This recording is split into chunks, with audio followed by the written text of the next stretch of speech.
many in the West seem to be selling this story that it began on October the 7th. It didn't. It started way before that. And then to use that horrific event to justify what the ICC and the ICJ now are in the middle of that process of confirming a genocide. There is no excuse for genocide. Now, if I said to the audience here today, we are calling for a ceasefire, your reaction would be, which one? Are we talking about a ceasefire in Syria? Are we talking about a ceasefire in Lebanon? Are we talking about a ceasefire in Gaza? Is this World War III? We were never talking like that before. We're talking about it now. And the fact that we even have to consider that might happen means that the world is in a very dangerous position. This is Dr. Adnan al-Bursh. He was one of the most prominent doctors in the Gaza Strip. He was detained by Israeli forces in December last year, taken out of Gaza, and tortured to death in an Israeli detention center in April this year. His torture was physical, psychological, and sexual. He wasn't charged with any crime. This is the recovery room, full darkness, no water, no electricity. But we have a hero, surgeons in Gaza. News of Dr. Adnan's death became public in May 2024 from the Ofer prison near Jerusalem, where he was taken to after Israeli forces firstly imprisoned and beat him in the Sde Timan military facility. Dr. Adnan was the head of orthopedic medicine and a surgeon at the El-Shifa medical complex. He was one of the most experienced, well-trained and well-known doctors in Gaza. He was also a professor of orthopedic medicine and held a master's degree in political science. He was needed across Gaza's hospitals and moved between them in the first months of Israel's assault, particularly as Israel targeted healthcare facilities. He had treated patients in Gaza in many previous wars and was highly regarded by medical staff and personnel. During this war, Dr. Adnan worked around the clock to treat Palestinians severely wounded by the various forms of Israeli attacks. He was sleeping in the hospitals and documented the difficult and emotional moments Gaza's population and medical workers were forced to endure. Despite the pain, we are steadfast, he said on the brink of tears in a vlog-style video in one of the operating theatres. The conditions of Dr. Adnan's death were revealed to an Israeli human rights organization by prisoners who knew Dr. Adnan well. They said Israeli forces left the severely tortured doctor naked from the waist down to die alone in agonizing pain in the prison's yard. Another doctor who was detained in Sde Timan at the time said Dr. Adnan felt pain all over his body from being beaten. His chest bone and his back and his legs. He told me that they keep beating him till he arrived where I met him in the detention center. He told me that he thought he may have broken ribs, so badly treated, so he was unable even to go to the toilet alone. Dr. Adnan's family found out about his death in May this year, several days after he died. His wife and son gave emotional pleas, where they said they were waiting for him to return to them as a freed prisoner, not as a martyr. The arrest and killing of Dr. Adnan, the targeting of hospitals in Gaza, and the destruction of Gaza's healthcare system is all part of Israel's genocidal campaign on Gaza. Many doctors and healthcare workers have repeatedly said. Who have witnessed a war where the destruction of the health system is central to the war effort. We know from testimonies of those who've been released that they are being tortured. Some of them have been killed under torture, like Dr. Adnan al-Bursh. We are in Gaza. We are in Gaza. First of all, the overwhelming majority of the population are refugees. And so for most of the period thereafter, they live in refugee camps established by the United Nations Relief and Works Agency, UNRWA. Many of them move out of the camps into Gaza City. So Gaza becomes a huge city by the 21st century, in which more than half the population are people who had moved out of the refugee camps and into the city. And that's true in Rafah and Khan Yunis and other parts of the Gaza Strip. And its situation changes with the occupation of 1967. First of all, there's an attempt to move as many of these people out, get rid of them, move them to Egypt. Israel forces a lot of them out of the Gaza Strip and tries to get others to leave. It's doing this all over the West Bank and East Jerusalem. About 350,000 Palestinians are forced to leave, driven out of refugee camps in the Jordan River Valley, driven out of Jerusalem, driven out of villages along the road to Jerusalem, right after the 67 war, about 300,000 people. So 750,000 in 1948, 49, and another 300,000 in 1967.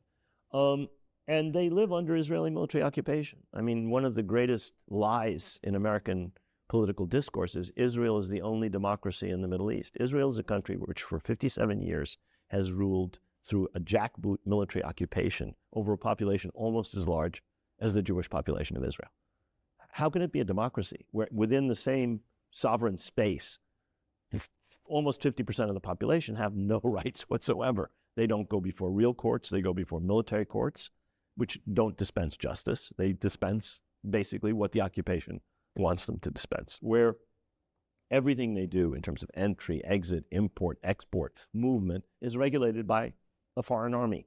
And that's 3 generations that this has gone on.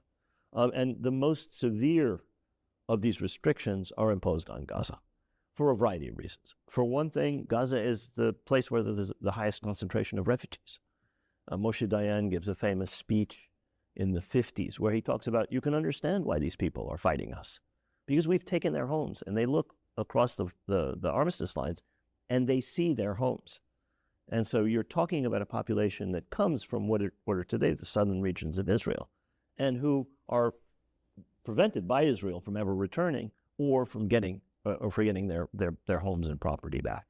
So Gaza becomes sort of the cradle of resistance. After the 67 war, the military commander in that region is Ariel Sharon, and he carries out a ruthless campaign in the early 70s, demolishing homes, hunting down people who are resisting the occupation. And I insist on using the term resisting the occupation because this is a foreign military occupation. What would you call it?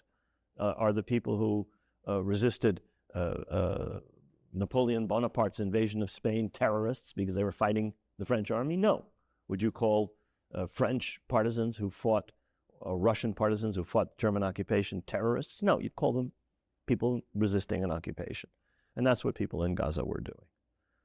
And it was always the area in which, political movements that became important in Palestinian politics first developed. So Fatah first develops there. Hamas first develops there in the Gaza Strip. Hamas is how I usually pronounce it, and it's just funny that I was mirroring your pronunciation.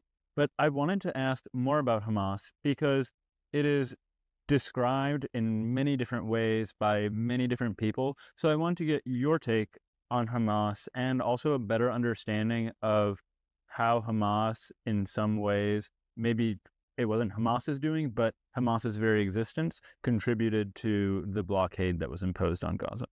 Right. Well, the blockade goes back to 1993. The siege of Gaza does not start with Hamas. Hamas is established in 1987, and it's engaged in various kinds of resistance. This is the period of the First Intifada. Most of the First Intifada's resistance is things like boycotts, strikes, demonstrations, rock throwing. So there's some violence, but it's essentially a popular uprising, and Hamas is involved in this and is also carrying out military activities. But the actual siege of Gaza, which becomes more and more tight as time goes on, starts with the Oslo Accords. The walls and the fences and the checkpoints, and in particular the encirclement and siege of Gaza starts with a so-called peace process, whereby Israel closes off the occupied territories as part of what's called separation, and immiserates the Palestinian population in consequence. People used to go across and work. You could move freely all across the occupied territories before 1993, before Oslo. You could rent a car in the West Bank and drive to the Golan Heights. You could drive to Eilat. You could drive to Gaza with almost no hindrance. The sealing off of the Gaza Strip and of parts of the West Bank begins with the Oslo process, with this so-called peace process. And it becomes more and more intense, and that in turn generates resistance. So Hamas objects to what the PLO has decided on in the 1980s, which is to, first of all, renounce violence, secondly, recognize Israel, thirdly, accept the partition of Palestine, and fourthly, try and negotiate. So in 1988, all of this is consecrated at the Palestine National Congress. Hamas has established in 1987 to oppose this trend, to say, no, we want to liberate all of Palestine. We don't just want a mini Palestinian state in 22% of historic Palestine. We want the whole of Palestine. We want to do what the PLO originally said it was going to do and what it is now renounced. So Hamas represents resistance to the shift that's taken place in Palestinian politics and which is overwhelmingly popular among Palestinians. To explain why it does what it does, you have to understand the failure of the process that the Palestinians enter into at Oslo. I mean, I was involved in negotiations from Madrid in October of 1991 as an advisor to the Palestinian delegation until the summer of 1993. And what we realized is that this is not a process that's intended to lead to independence, sovereignty, self-determination, and statehood. This is a process that's intended to prolong and maintain occupation, to prolong and maintain and expand Israeli settlements, and to get the Palestinians to accept this. And that's the goal, to get the Palestinians to accept this? Essentially, yes, to get them to accept less than a state. And in fact, those are the words that Prime Minister Rabin uses in his last speech before the Israeli Knesset, just before he is assassinated in 1995. He says, what we're offering the Palestinians is less than a state, and we will control the Jordan River Valley. What does that mean? That means the occupation continues. Israel will control entry, exit, import, export. It's a Bantustan. So it's a one state, one Bantustan solution rather than a two state. And this is what the United States goes along with. This is not just some rogue Israeli plan. And that's really all that the most forthcoming Israeli leaders, people like Rabin, people like Barak, people like Ehud Olmert, were ever willing to offer. And in view of that, Hamas gets stronger and stronger. If they're not going to give us the state that you made all these concessions for, why should we not resist? Why should we not use violence? And frankly, the expansion of settlements, which continues, the tightening of the occupation, which proceeds all through the 1990s, strengthens Hamas. And they carry out attacks, they carry out suicide bombings that derail the process. But this is not just caused by Hamas. This is caused by the complete failure of this process to lead to what the only thing that the Palestinians would have accepted, which is full sovereign statehood, and which I've concluded from my own participation and what I've watched since then was never really on offer. It might have been if the Palestinians had been stronger or shrewder, but it wasn't. But why does the election of Hamas trigger this blockade? What is the sequence of events? I've argued that you already had a siege before this. I've argued this goes back to the 1990s. The encirclement and the sealing off of Gaza, the establishment of checkpoints, Erez, and all of that is from the late 90s. The elections, 2006.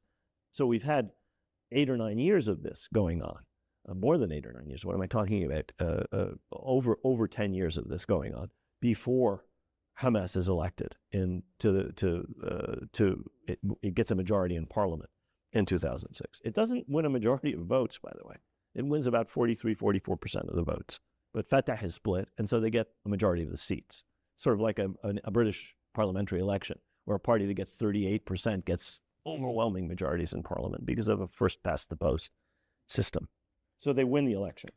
And that triggers even further restrictions on Gaza. So did the further restrictions imposed in 2007 really exacerbate the destitution of the area? It did, ironically, thanks to smuggling tunnels. Ironically, thanks to a policy that was decided upon by a variety of Israeli governments, which in fact reinforced the Hamas government in Gaza by allowing Qatari and other money to come in. The situation was slightly ameliorated in some ways. I mean, you still had restrictions on food. You still had restrictions on imports. You still had Israeli controls. You still had periodic Israeli attacks on Gaza in response to rocket fire or other actions. Or sometimes just to what the Israeli military used to call mowing the grass. We're just going to attack them and keep them down. So on the one hand, Israel was under the Netanyahu governments and other governments facilitating the separation between the West Bank and the Gaza Strip, trying to weaken the Palestinian Authority that had been established in the West Bank, and strengthening, in fact, the Hamas government in Gaza. I haven't talked about the Israeli response. I mean, first of all, cutting off water and food is not, those are war crimes. There's no justification under any circumstances for doing that. The entire population of the Gaza Strip is not Hamas. The entire population of the Gaza Strip did not attack on the 7th of October. The overwhelming majority of the population of the Gaza Strip are children who have nothing to do with Hamas or politics or killing of anybody. And those are the people who are being slaughtered. Women. Hamas doesn't include any women fighters. So we're talking about people who cannot possibly be adjudged to be responsible for what happened, in addition to old people and civilians who have nothing to do with Hamas. The second thing is, people say, well, they're all Hamas. Well, actually, 43% of Palestinians, or 44%, voted for Hamas in 2006. And any opinion poll that you look at before October 7th for Gaza shows that large numbers of Gazans opposed Hamas. It was an authoritarian regime that was unpopular with apparently most Gazans, even before. So saying we can attack the civilians because they're all Hamas, these are war crimes. There's just no justification. There's no sense of proportionality. Do you think that no matter how incommensurate with the initial attack Israel's response has been, it will succeed in eliminating Hamas if that is one of its primary objectives? Israel has, since its creation, believed, or Israeli leaders since the creation of Israel, have believed that only force and imposing what Israel wants to impose on the Palestinians will work. Now, there are some Israeli leaders who differed with that. Rabin, Olmert, Barak. But basically, with those and a few other exceptions, Moshe Sharet earlier on in the 50s, with a few exceptions, it's force and more force. And if that doesn't work, use more force. That is in my view, suicidal policy. You cannot, in the 21st century, treat a population in that manner. They've done it. And they've succeeded because the United States has not only allowed them to do it, helped them to do it, armed them to do it. But that's not going to solve Israel's problems. So whatever they did after the 7th of October was a continuation of a policy which is intended to impose realities on the Palestinians and force them to accept things that they're not going to accept. I mean, anybody who looks at Palestinian politics, society, history is going to tell you they're still there. They're still going to resist. You have to come to terms with them some way. And that does not involve via the barrel of a gun or the bombs dropped from an F-15. So, resolving a problem caused by ethnic cleansing and caused by driving these people into the Gaza Strip and making them hate you is not going to be caused by killing 42,000 of them. You're just creating more problems. I would say the same thing about the war in Lebanon. Israel created Hezbollah. I didn't say that. Ehud Barak said that when he was defense minister. And he was right. There was no such thing as Hezbollah when Israel invaded in 1982. It was a result of the war. And Hamas is a result of occupation, of humiliation, of dispossession, and of a deprival of rights. There have been various forms Palestinian resistance has taken, armed and unarmed. Hamas represents the most extreme form. But you do this to people and you're going to get this, sooner or later, a reaction. And so you're asking me, is it proportional? Not only is it not proportional, in my view, it's not even rational. From an Israeli perspective, in terms of what I would argue they should see as their interests. I'm not talking of international humanitarian law or a Palestinian perspective. Let's talk about where Hezbollah comes from. Hezbollah emerged, it's Lebanese people, who emerged in the mid-1980s because Israel viciously invaded and occupied Lebanon. I mean, that invasion and occupation was so horrific. Ronald Reagan called up the Israeli Prime Minister Menachem Begin at the time, right, and told him to stop carrying out what Ronald Reagan referred to as a Holocaust on Beirut. That is how vicious the Israeli invasion and occupation was. And under those conditions emerged a group of Lebanese people who picked up arms to defend their homes and land from occupation, and that's how you get Hezbollah. And they kicked the Israelis out in 2000. And since then, they have been seen by many Lebanese. You don't have to agree with it. I'm telling you the reality of the situation. I live in Lebanon. I know. Since then, they have been seen by many Lebanese as a force of protection against further Israeli invasions of Lebanon. And I'll also remind you, Hezbollah has never invaded Israel. Israel has repeatedly invaded Lebanon. The same goes for Hamas, by the way. Where did Hamas come from? They haven't sent rockets? Hamas is a group of Palestinians who picked up arms to defend their people against Israeli aggression. So if you want the aggression against Israel to stop, if you can even call it aggression, if you want that to stop, Israel needs to stop invading, occupying, and massacring its neighbors. People in your neighborhood are not going to like you if you continue to kill their families and steal their homes and land. In Gaza, a single camera scan now holds the power to decide life or death. Israel is currently carrying out an ethnic cleansing campaign in North Gaza, and it's using biometric scanning to speed up the process. According to witnesses, the Israeli army has set up security checkpoints all over northern Gaza, using facial recognition technology to monitor everyone that passes through. And it doesn't stop there. The technology is being used to fuel mass arrests, displacements, and possibly even executions. Using a vast database of personal data the Israeli government has collected on Palestinians. Eyewitnesses recount being forced into ditches and standing for minutes at a time in front of cameras before Israeli soldiers reveal their personal information, like their name, age, occupation, home address, and the details of their friends, families, and neighbors. Anyone deemed a suspect is beaten, detained, or carried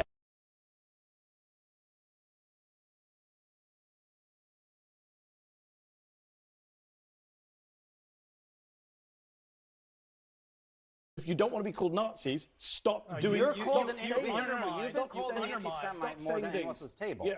And people would sit there and no, by me. I never called you an anti-Semite. Okay. I mean, I'm not sitting here saying I'm a supporter of the Palestinians. So I'm used to it. Yeah. I hope your beeper doesn't go off. The thing is that you just say I should die. You should not. No, did you just say I should be killed? No, I did not say that. No, I did not say that. Hold on. Did your guest just say I should be killed on live TV? I said I hope you don't. Let me just stop. You said you hope my beeper doesn't go off. Because you said I'm a big supporter of the Palestinians. Hamas? Guys, let me stop. Palestinians. Are you?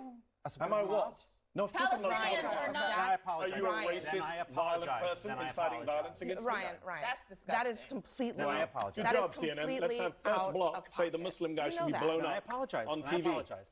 Don't say then I apologize. You literally. I thought you said Hamas. You didn't think I said Hamas. I said I supported Palestinian rights. Yes, I did. Why? Because when you hear what's funny is Rudy Giuliani said this yesterday, so you're a great guest to be here to defend Rudy Giuliani. I wasn't going to entertain nonsense today, and so at this point, this is what we're in now. This is America in 2024. Here's what I will say. Forget the racism. That's right. It's I should die. I didn't say that. You said what does beeper mean? Don't give me your fake ignorance. I did not say you should die. Why did you say with my beeper go? What did you mean? What did you mean by the beeper? What did you mean by the beeper? No, you didn't. You said I hope your beeper doesn't go off. Ryan, stop talking. At least have the guts to support your racist comment. Hang on. I'm so sorry. I gotta bring it back. This is why yesterday's rally was disgusting. Don't call us Nazis, but I'm going to threaten the brown guy as a terrorist and kill him. Because I didn't ever say Donald Trump was Hitler. Man. But do you know who stood on a stage yesterday and said, I want to come to the Nazi rally? I don't have to make up words and call you something. You're saying it for yourself. And what you just said right here, apologize, but I will tell you, I don't accept that apology, and you didn't even say it to me. I didn't say that was disgusting. But I can be offended when you don't even say it to me. I'm not Puerto Rican, but I was offended by what he said yesterday. And I'm offended that the former president and potentially future president would allow it and go for 12 hours and not say, I don't care. Because you know what? When Kamala Harris put out statements about switching up opinions, it wasn't good enough for Republicans. Why are you looking at me? Because you said it. Why don't you take this back a little? Give us the tools faster, and we'll finish the job faster. When Netanyahu says they want to finish the job is annihilation. It is extermination. It is genocide. They have flattened all of Gaza. It is reported that it will take 10 to 15 years just to clean up the rubble. There are no hospitals. Children cannot be treated. There is now a spread of polio. And U.S. Congress is applauding for this jubilantly, at one point breaking out into a chant of USA, USA. And so as I watch that, one of the things that occurs to me is how the debate within the United States approaching the election in November has taken on the stance that there is a demarcation or a distinction between foreign policy and domestic policy, what happens over there and what happens at home, as if those things are not entwined and imbricated. Right now, those chants at home echo an entitlement to kill, echo an entitlement to plunder, to destroy lives that are not seen or deemed worthy, and where racism and colonialism is not a dog whistle but is on full display. So for those who are concerned about saving their democracy at home, I want to tell them that there is no democracy to save that manifests itself in ongoing genocide in this way. The only democracy in the Middle East snuffed out another journalist. Hassan Hamad received several phone calls and threatening messages via WhatsApp. One of the messages said, "If you continue spreading lies about Israel, we will come for you next. This is your last warning." He was later assassinated.